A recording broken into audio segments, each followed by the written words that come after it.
Hi, everyone. It's Derry from the We Inspire podcast. So I'm super excited for episode 2 of series 2. This week's guest comes to me incredibly highly recommended from someone I hold in the highest of regards around their dedication and passion around inspiring women within the e-commerce, not just within the e-commerce space, but in general. So this week, I'm super excited to welcome Noa. So Noa is the Chief People Officer for me personally, arguably the most exciting brand on the planet right now. And I think she's going to agree with me on this.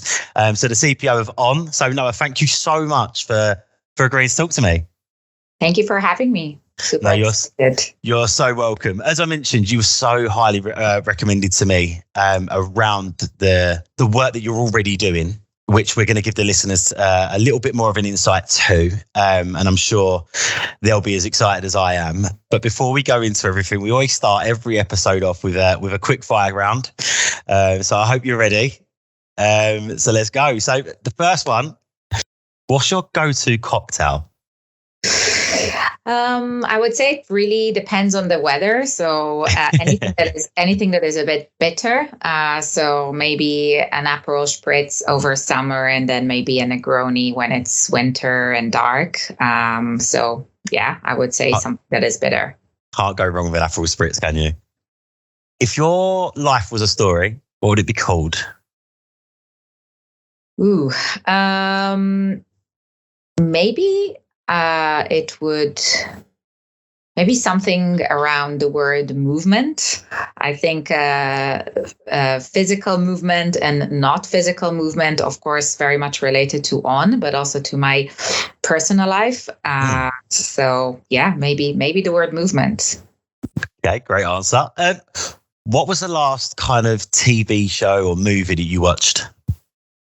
So I'm actually currently watching, I think it's a one episode on Netflix, and this is an interview with a psychologist that is interviewed by one of the people in his practice. I think it's called S2.E2. It's S2.E2. And it's super interesting to see, and of course very much relates to the area that I'm the most passionate about, which is people. So highly recommend to watch that. Amazing. If you could have an unlimited supply of one thing, what would it be? I think that's the easiest one. Probably you have many people say the same, and probably the answer is time. With a busy life, with 3 children, with a demanding job, with a lot of things that I would want to accomplish, there is never enough time. You'd be surprised the amount of answers I get that normally come up with like chocolate or something like that. That's probably the best answer. I took it deeper. I think that goes in line with your education and everything, isn't it? And what you're about. It's really well thought out. I would have probably said like chocolate or something, to be honest. Yeah. I think I live in Switzerland, so I have unlimited supply of chocolate. So I'm about that. Final one. What habits hold you back? Probably connects to the answer time. And I would say multitasking. I think it's very bad. And I still think I do that. And I'm trying my absolute best to limit it as much as possible. So it's a problematic habit that I would like to have less of. Amazing. So that's the quick fire rounds done. Some good answers. Thank you. Let's give the listeners a bit of an insight to you, because I think, like I said in the intro, On is the hype around the brand is ridiculous, but your career goes a lot further than that, and the education. But it seems to have been a process. But so, tell us about you. Yeah, sure. So since I was a kid, I think my parents always tell me about my experience as a kid in the Scouts. All I was interested was people. So whenever there was a problem, whenever there was an event, whenever there was a challenge, I was never interested by what the challenge is, but I was interested who is going to work with me on the challenge. So since I remember myself, people was the topic that I was the most interested in. And And of course, in university, this is what I learned. So psychology, organizational behavior, business, so everything around that. And then my experience in my career was pretty diverse. So first of all, different countries. So I started in Tel Aviv, then moved to London, to the UK. Now I'm based in Switzerland, and has always had pretty international roles. And then also from an experience standpoint, I think different industries as well as some consulting and advisory. But really where I'm the most passionate about and excited is the experience that I currently have at On. I think this is where I learned the most, and this is where I feel the biggest impact that I have is. But away from your day-to-day role, like you mentioned, you've got 3 children, you sound ridiculously busy. You try to make yourself busier with a lot of like the key speaking, like you're really involved in the market as well, aren't you? And what can you tell us kind of about that? And kind of what inspired you to get into that market? Yeah, so I don't think I'm trying to make myself busier. So this is not the goal. Probably it is an outcome of a goal. Yeah. But I think that there is a lot that we do within On, and On is a company. When I started 5.5 years ago, we were 100 people, and now we're reaching 2,000 people. So definitely the impact that we're having on people's life is getting bigger, right? Through a product, but also through the people that work at On. But whenever I have an opportunity like what we're doing just now to probably share some ideas, some stories, some thoughts to people that are currently not part of our team, or to people that even don't know the brand, I always get so much encouragement around the feedback and what we can bring to the outside world. So my personal mission is not to keep what we do at On only to people who work at On, but also to be able to influence a wider environment, a wider generation, other companies, other teams. And yeah, this is why I'm here today. And I hope that with the work that we're doing at On to bring that to the outside world and to be a culture relevant company, we can have an even bigger impact. And can you tell us anything about some of the things that you're doing at On? Yeah, sure. So I think our mission is igniting the human spirit through movement, and I think you have in this sentence 2 very important words or themes where it comes to our internal culture. So the one is human spirit. And I think with that, we put people first when it comes to our culture, and our ability and our tendency and our very conscious decision to put our culture above and beyond anything that we do at On translates into a very unique environment that maybe is less unique when there is a company of 10 people or 20 people or 50 people, but is definitely very unique to the scale and the size that On is in right now. And this is to do with our 5 spirits, which is our core values. I can, of course, name a few of them. I think one of the most important ones is the explorer spirit. And On is an innovation company at heart. And what you can clearly see at On is that every person at On is an explorer.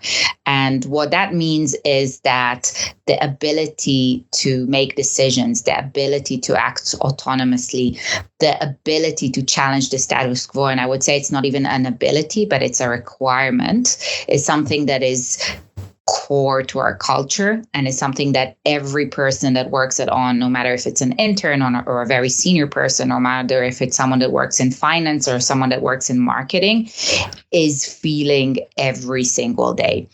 And in this way, we basically allow people to really have an impact versus spend 10 hours, 9 hours, 12 hours per day on doing things that maybe they would want to do other stuff, or maybe they would want to have a bigger impact that they can possibly have.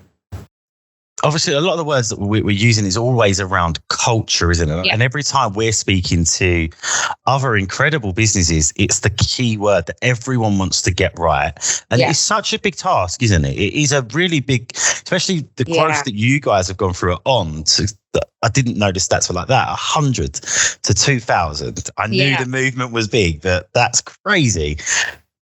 Yeah. How do you do that? How do you grow at that scale, but create such a phenomenal culture? What are the ingredients?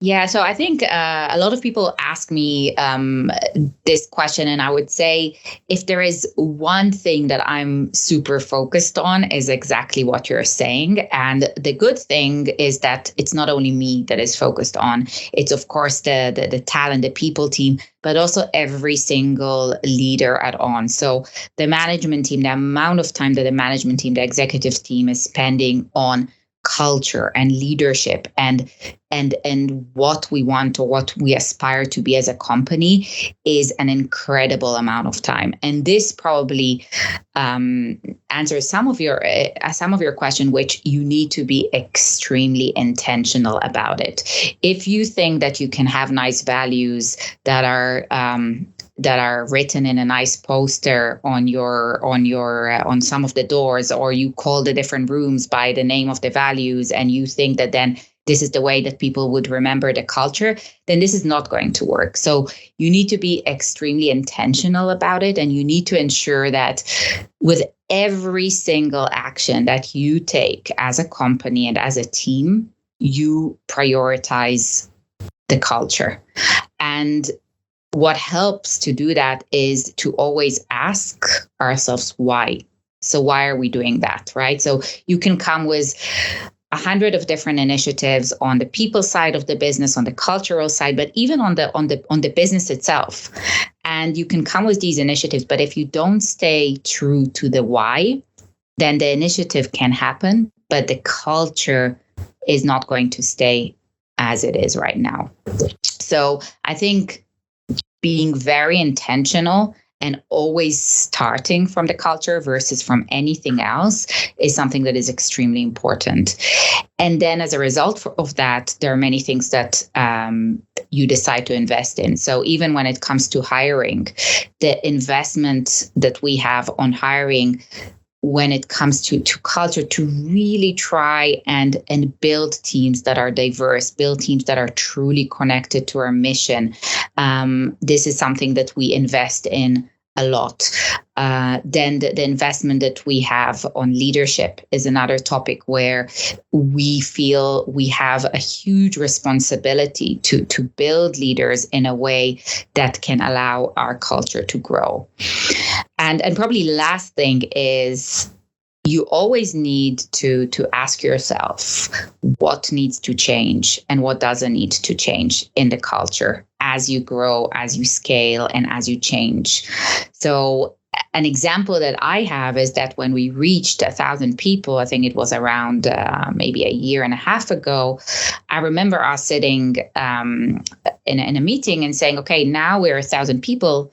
Then, what normally companies do is add more add more processes, add more control, because you have less control, right, when you grow. But then thinking about it and saying, hey, is this the right thing to do? And why is that the right thing to do? And then we realized that actually, as we grow, which is counterintuitive, we want actually to release control even more. And then we found some processes, or we found some areas of the business where we want to give even more autonomy to people. So always testing and always ensuring that you adapt to really protect the culture. This is my tips on that topic. Hope it's helpful.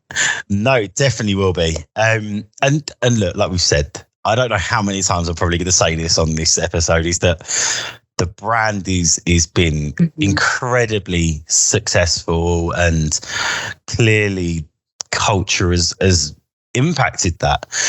But for you personally, what would you say has been the success behind it? The role itself. What's been your successes there?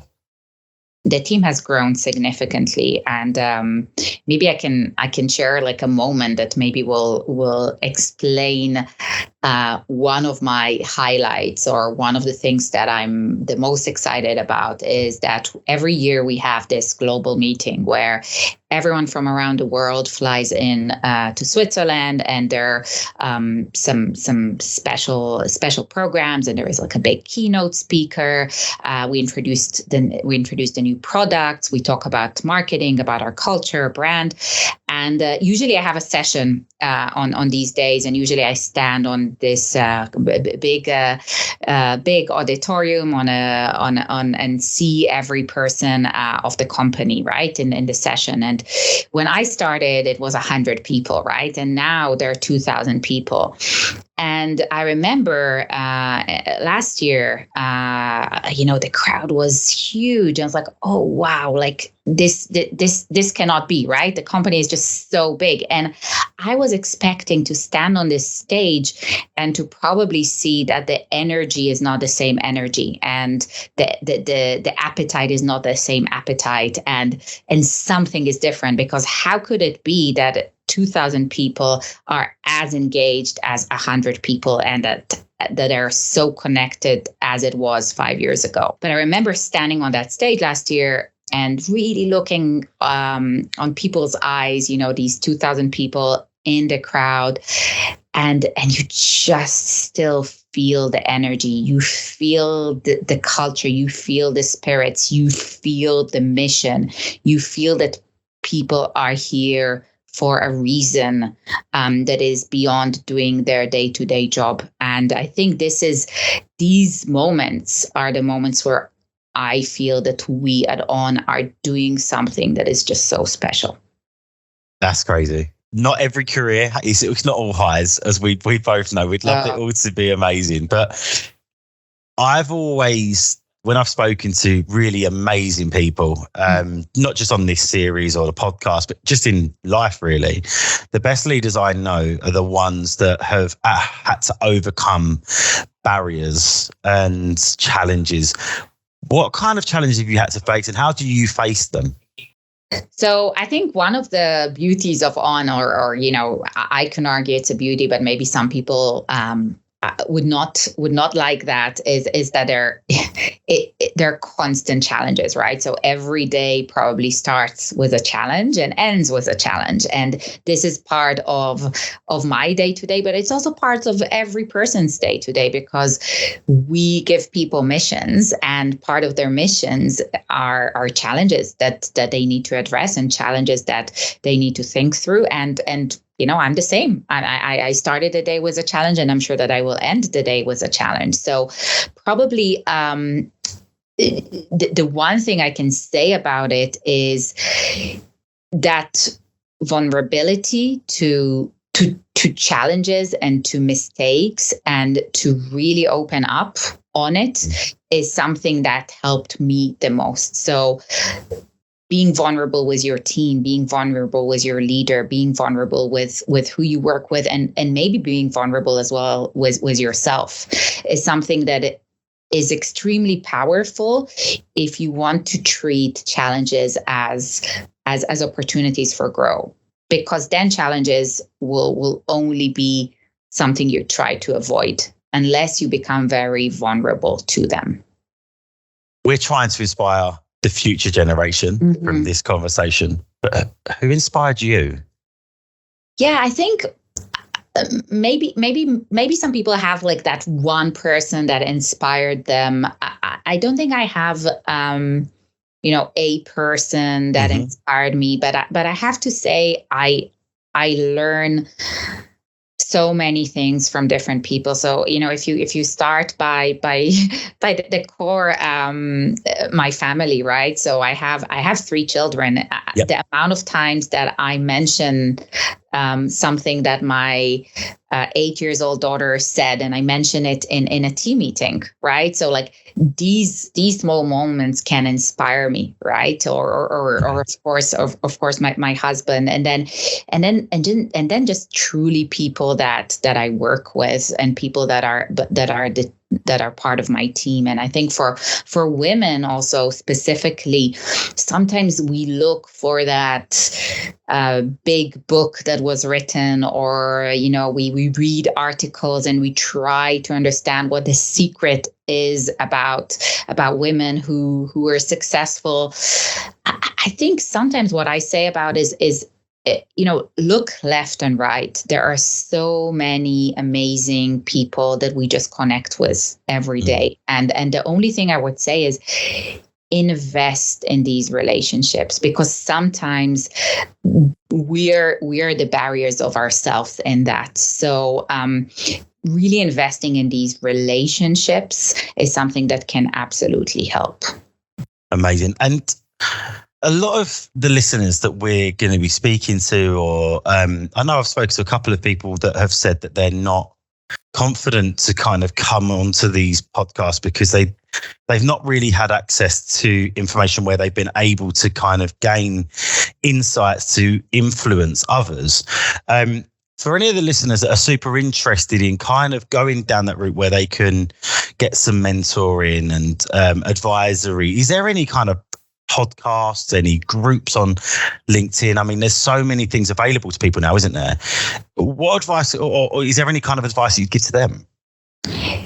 Yeah, I think the way that it worked for me so far was that I worked with people that were part of my network in the different companies that I worked with. So I did not focus on an external network group or as you said, podcast yet. And I would say don't limit it even to women, right? Like, find the mentors that you have that are next to you. I would, I'm not against it, but this is just my personal experience and how I find inspiration. I'm just fortunate to have amazing people next to me that I continue to learn and grow from. That's the final questions for you. I think the one that we always want to end with a question for the guest for the next episode. We've got Gemma Stevenson. So Gemma is a dear friend of mine. She's the marketing and digital director down at Dermalogica. And we're going to be talking about the stigma around being a single mum and being career driven. So we're really excited about that episode. What would be your question for her that she has to answer?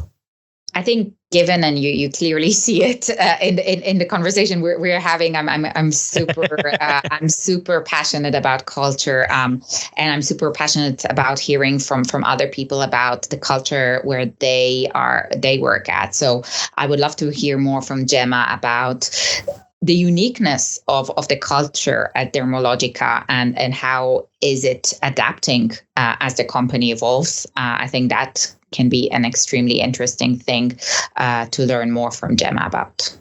Amazing. And we do have a question for you from last week's guest. So Claire Henner, Chief Digital Officer of the Unilever business. And what her question for you is, what do you see as the future of work and how does that best help women in particular? For example, how working from home policies seem to be changing. I mean, they change on a daily basis. Mm-hmm. Mm-hmm. Yeah, I think I would start with maybe two words that jump to my mind when you share this question. The first is the mission-driven companies. I feel women and people in general, but of course women can bring so much to companies that are mission-driven, that are beyond only making money or beyond only achieving a certain target. And I think this is something that maybe started small and maybe started in certain industries, but I do believe that in the future, and we're seeing it already now, being mission driven, connecting to the purpose of the company, starting your day with the why is something that will become even bigger. And then the other topic I would add here is diversity. So of course there is the whole topic of flexibility at work, but I'm talking even beyond that. It's probably diversity even when it comes to different leadership styles or different ways of working or different characters or different, of course, different gender and race and all of these, but just this diverse way of thinking is something that is becoming more and more dominant in different companies. And I think that's a huge opportunity for women to bring that power and that diversity and maybe a different way of thinking to the environments that they're part of. And my final question. So we end every episode with the same question. If you could go back to 21-year-old Noa, what would your advice be to her? Stay younger a bit longer, but now is all seriousness. Hey, I talk about it quite a lot actually with my husband, and I think in general, feeling of regret doesn't help. And I also get into it. Oh, I should have done this or I should have done that. But really, this doesn't move you forward. So of course, there are things I could have done differently or better, and we all have them.